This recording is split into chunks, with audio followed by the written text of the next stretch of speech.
দেশে নিবন্ধিত রোহিঙ্গা আছে 11 লাখের বেশি। নিবন্ধন ছাড়া এই সংখ্যা 12 লাখেরও বেশি। এর মধ্যে মিয়ানমার থেকে পালিয়ে আসা নাগরিক ছাড়াও আছে ক্যাম্পে জন্ম নেওয়া শিশুরা। এরপরেও থেমে নেই রোহিঙ্গা অনুপ্রবেশ। প্রতিদিনই বাংলাদেশের কক্সবাজার ও বান্দরবান সীমান্ত দিয়ে ঢুকছে রোহিঙ্গারা।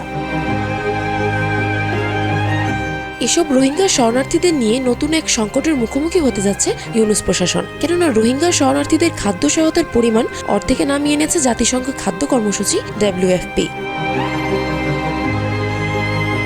কেননা আন্তর্জাতিক এই সংস্থার যে বাজেট তার প্রায় 80% আসত যুক্তরাষ্ট্র থেকে। কিন্তু ট্রাম্প প্রশাসন দায়িত্ব নেওয়ার পর নিজেদের অর্থনীতির চাপ কমাতে সারা বিশ্বে এই ধরনের সহযোগিতা কমিয়ে দিয়েছে। এর প্রভাব পড়েছে বাংলাদেশে অবস্থানরত রোহিঙ্গাদের উপর। WFP এর পক্ষ থেকে বাংলাদেশে অবস্থানরত রোহিঙ্গা নাগরিকদের মাথাপিছু মাসিক $12.5 খাদ্য সহায়তা করা হতো। এই হিসাবে প্রতি মাসে খাবার খরচ বাবদ প্রায় 145 কোটি টাকা দেওয়া হতো। এটা কমে এখন 70 থেকে 75 কোটিতে দাঁড়াবে। 2023 সাল তহবিল ঘাটতির কারণে রোহিঙ্গাদের মাথাপিছু খাদ্য সহায়তা $12.50 থেকে 10 ও এরপর $8 করা হয়। পরে সেটি $12.50 করা হয়েছে। এপ্রিল থেকে এই বাজেট কমিয়ে অর্ধেক করা হবে, অর্থাৎ মাথাপিছু $6।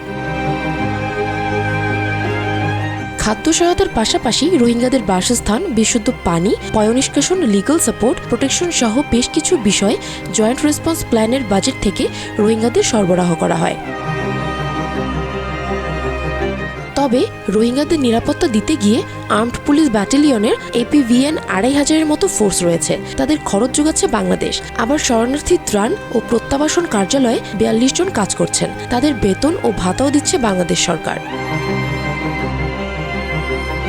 এপ্রিল থেকে একজন রোহিঙ্গা নাগরিক দৈনিক 24 টাকা পাবেন খাদ্য সহায়তা হিসেবে। এই বাস্তবতায় রোহিঙ্গা পরিস্থিতি ভয়াবহ সংকটে পড়ার শঙ্কা করছে বিশ্লেষকরা। স্বাস্থ্য ও পুষ্টিহীনতার পাশাপাশি ক্যাম্পে আইন শৃঙ্খলাও এর নেতিবাচক প্রভাব পড়তে পারে।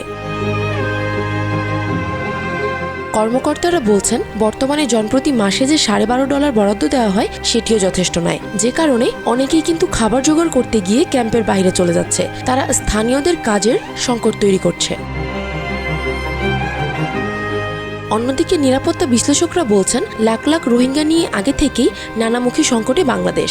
অনেক দিন দরবারের পরেও তাদের মিয়ানমারে ফেরত পাঠানো যাচ্ছে না। ভালো থাকার আশায় এসব রোহিঙ্গারা মাদক, অবৈধ অস্ত্র, পাচার ও অপহরণের সাথে জড়িয়ে পড়ছে। বাজেট কমিয়ে দেয়ায় এই ঘটনা আরও বাড়বে। কর্মকর্তারা জানিয়েছেন, তারা আরও কয়েকটি দাতা সংস্থার সাথে যোগাযোগ অব্যাহত রেখেছে। তবে এখনও তাদের পক্ষ থেকে তেমন সাড়া পাওয়া যায়নি। Bangla affairs news desk.